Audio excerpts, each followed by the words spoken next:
ज्यादातर ट्रेडर जब chart pattern या फिर ब्रेकआउट स्ट्रेटजी को ट्रेड करते हैं तो बहुत बार ऐसा देखने को मिलता है कि ट्रेड में एंट्री करते ही प्राइस ट्रेड के अगेंस्ट जाकर स्टॉप लॉस को हिट कर देती है और स्टॉप लॉस हिट करने के बाद वापस फिर उसी डायरेक्शन में रैली करना शुरू कर देती है, जिससे हमें लगता है कि मार्केट को पता है कि हम कहां स्टॉप लॉस रख रहे हैं।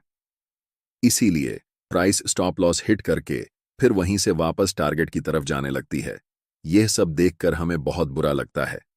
इस वीडियो में हम जानेंगे कि ट्रैप ट्रेडिंग क्या होती है, ट्रैप ट्रेडिंग को कैसे आइडेंटिफाई कर सकते हैं और वीडियो के अंतिम हिस्से में हम एक ऐसी स्ट्रेटजी शेयर करेंगे जिससे आप ट्रैप ट्रेडिंग से प्रॉफिट बना सकते हैं। इस वीडियो का सबसे इंपॉर्टेंट हिस्सा है ट्रैप ट्रेडिंग को आइडेंटिफाई करना, जो ज्यादातर ट्रेडर्स नहीं जानते हैं। इस कारण ज्यादातर समय ऐसे ट्रेडर्स का स्टॉप लॉस हिट हो जाता है। वीडियो को शुरू करते हैं और सबसे पहले जानते हैं कि ट्रैप ट्रेडिंग क्या होती है। ट्रैप ट्रेडिंग को हम लोग फेक ब्रेकआउट भी कहते हैं। चार्ट पर यह एक इंपॉर्टेंट रेजिस्टेंस लेवल है। प्राइस जब इस लेवल को ब्रेक करके रेजिस्टेंस लेवल के ऊपर क्लोज करती है तो ट्रेडर्स अपनी एंट्री बनाते हैं, लेकिन प्राइस ऊपर न जाकर रेड कैंडल बनाते हुए स्टॉप लॉस हिट कर देती है और नीचे की तरफ चल जाती है। इसे ही हम ट्रैप ट्रेडिंग या फिर फेक ब्रेकआउट कहते हैं।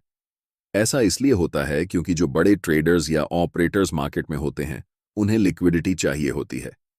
जैसा कि हम सभी जानते हैं, मार्केट में जितने बाय ऑन ऑर्डर्स एग्जीक्यूट होंगे उतने ही सेल ऑन ऑर्डर्स भी एग्जीक्यूट होंगे। सिर्फ बिडिंग प्राइस ऊपर या नीचे होता है, लेकिन एग्जीक्यूटेड ऑन ऑर्डर्स की संख्या बायर्स और सेलर्स के बीच बराबर होती है। इसीलिए ब्रेकआउट पर जब रिटेल ट्रेडर्स सबसे ज्यादा बाय साइड पोजीशन बनाते हैं तो ऑपरेटर्स का बड़े क्वांटिटी में सेल ऑन ऑर्डर एग्जीक्यूट हो जाता है, जिसे हम लिक्विडिटी कहते हैं। और रिटेल ट्रेडर्स को जब लॉस होता है तभी ऑपरेटर्स को प्रॉफिट होता है। हमारे लिए यह जानना महत्वपूर्ण है कि फेक ब्रेकआउट या फिर ट्रैप ट्रेडिंग को हम कैसे चार्ट पर आइडेंटिफाई कर सकते हैं ताकि हम अपने लॉस से बच सकें और ट्रैप ट्रेडिंग का इस्तेमाल कर प्रॉफिट कमा सकें। ट्रेडिंग को आइडेंटिफाई करने के लिए प्राइस के साथ साथ वॉल्यूम को एनालाइज करना भी आना चाहिए, क्योंकि भले ही प्राइस कुछ न बताए, वॉल्यूम से यह पता चल सकता है कि ब्रेकआउट फेल होने वाला है या नहीं। वॉल्यूम आपको यह दिखा सकता है कि मार्केट में बड़े ऑर्डर्स कब एग्जीक्यूट हो रहे हैं। इसीलिए कहा जाता है कि वॉल्यूम ऑपरेटर का फुटप्रिंट होता है। प्राइस भले ही हमें चकमा दे सकता है, लेकिन वॉल्यूम हमेशा एक्यूरेट जानकारी देता है। चलिए जानते हैं कि वॉल्यूम की मदद से हम कैसे फेक ब्रेकआउट को आइडेंटिफाई कर सकते हैं। इस चार्ट में प्राइस ग्रीन कैंडल बनाते हुए ऊपर की तरफ जा रही है। जैसे ही प्राइस इस रेजिस्टेंस लेवल को ब्रेक करती है और थोड़ी ऊपर जाकर छोटे छोटे रेड कैंडल बनाते हुए नीचे की तरफ रिट्रेस होती है, ऐसे समय में हमें वॉल्यूम पर ध्यान देने की जरूरत होती है। हमें यह देखना चाहिए कि जब प्राइस ऊपर जा रही थी तब वॉल्यूम धीरे धीरे बढ़ रहा था या नहीं। अगर वॉल्यूम बढ़ रहा हो तो यह हमारे लिए एक अच्छा संकेत है कि बायर्स में काफी मजबूती है। और जब प्राइस छोटे छोटे कैंडल बनाते हुए रिट्रेस होकर वापस ब्रेकआउट लेवल पर आती है तब वॉल्यूम छोटे छोटे होना चाहिए। अगर रिट्रेसमेंट की वॉल्यूम ब्रेकआउट वॉल्यूम से कम है तो यह हमारे लिए एक संकेत है कि सेलर्स मार्केट में कमजोर हैं। इसका मतलब है कि जब प्राइस नीचे की तरफ आ रही है तो सेलर्स ज्यादा क्वांटिटी में मार्केट में एंट्री नहीं ले रहे हैं, जिससे वॉल्यूम बार की साइज छोटे छोटे हो रहे हैं। रिट्रेसमेंट के बाद जब प्राइस बड़े ग्रीन कैंडल बनाते हुए रिसेंट हाई को ब्रेक करके स्विंग हाई के ऊपर क्लोज करती है और इस ब्रेकआउट कैंडल की वॉल्यूम रिट्रेसमेंट कैंडल के वॉल्यूम से ज्यादा होती है, तो यह हमारे लिए एक परफेक्ट सेटअप होता है जहां हम बाय पोजीशन बना सकते हैं। यह एक रियल ब्रेकआउट का संकेत होता है। ऐसे समय में ज्यादा सोचने की जरूरत नहीं होती। हमें बाय पोजीशन में एंट्री लेकर अच्छे रिस्क रिवॉर्ड के साथ प्रॉफिट बनाना चाहिए। जैसा कि हम सभी जानते हैं, कोई भी सेटअप 100% विन रेट के साथ परफेक्ट नहीं होता, लेकिन ज्यादातर समय ऐसे ब्रेकआउट हमें टारगेट अचीव करवाते हैं। अब हम जानते हैं कि फेक ब्रेकआउट को कैसे आइडेंटिफाई करेंगे। जब प्राइस रेजिस्टेंस लेवल को ब्रेक करके ऊपर क्लोज करती है और कुछ कैंडल बनाती है तब हमें वॉल्यूम धीरे धीरे बढ़ते हुए दिखाई देता है, लेकिन जब प्राइस रिट्रेसमेंट के लिए नीचे आती है और ब्रेकआउट लेवल के नीचे जाकर क्लोज होती है, ऐसे समय में हमें अलर्ट हो जाना चाहिए, क्योंकि यह ब्रेकआउट फेल होने की पहली निशानी है। जैसे ही हम रिट्रेसमेंट कैंडल के वॉल्यूम पर नजर डालते हैं, हमें सारे वॉल्यूम बार बड़े बड़े दिखाई देते हैं, जिसका मतलब होता है कि सेलर्स इस समय मजबूत हैं और बड़े क्वांटिटी के साथ मार्केट में एंट्री ले रहे हैं। वापस जब छोटे छोटे ग्रीन कैंडल बनाते हुए प्राइस ऊपर की तरफ जाने लगती है और वॉल्यूम का साइज रेड वॉल्यूम बार से छोटा होने लगता है, तो ये कंफर्म करता है कि बायर्स अब कमजोर हो चुके हैं। ऐसे समय में हमें स्विंग लो को मार्क करना होता है।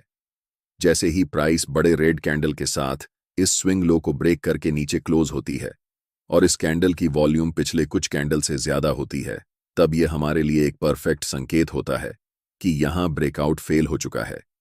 इस स्थिति में हम सेल साइड में एंट्री लेकर प्रॉफिट बना सकते हैं। एक जरूरी बात, अगर आप चार्ट्स पर मल्टीपल इंडिकेटर्स का उपयोग करते हैं या एक साथ 4-5 चार्ट्स देखते हैं, तो आपके पास ट्रेडिंग व्यू का प्रीमियम प्लान होना जरूरी होता है। इसका कॉस्ट 12,000 रुपये पर ईयर है।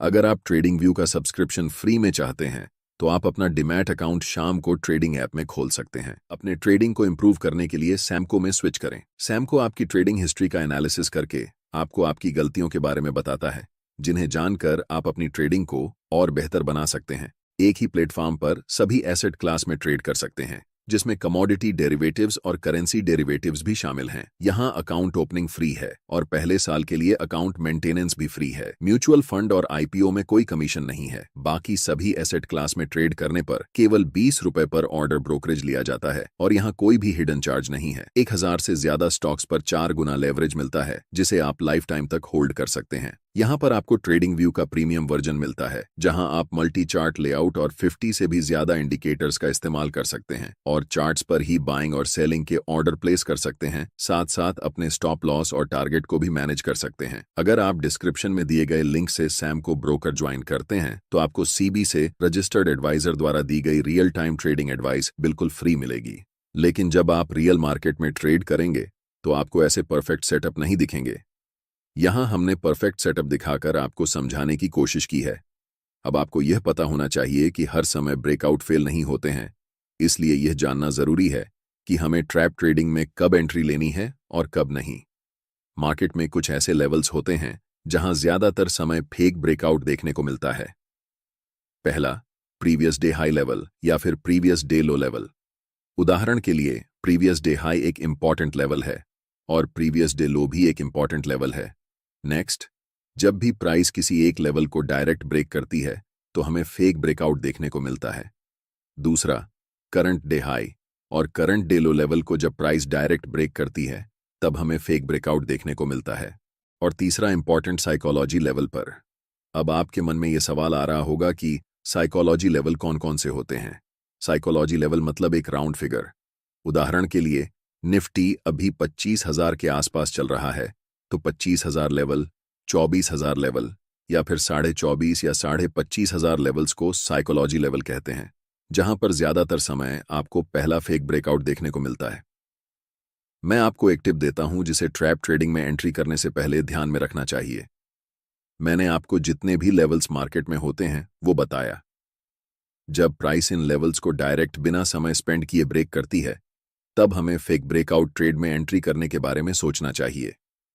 लेकिन ब्रेकआउट करने से पहले अगर प्राइस समय स्पेंड करती है तब हमें फेक ब्रेकआउट में एंट्री नहीं लेनी है, क्योंकि जब प्राइस समय स्पेंड करने लगे इसका मतलब होता है कि वह ब्रेकआउट असली है। इसलिए हमें ऐसी सिचुएशन में रियल ब्रेकआउट के डायरेक्शन में ट्रेड में एंट्री करनी चाहिए।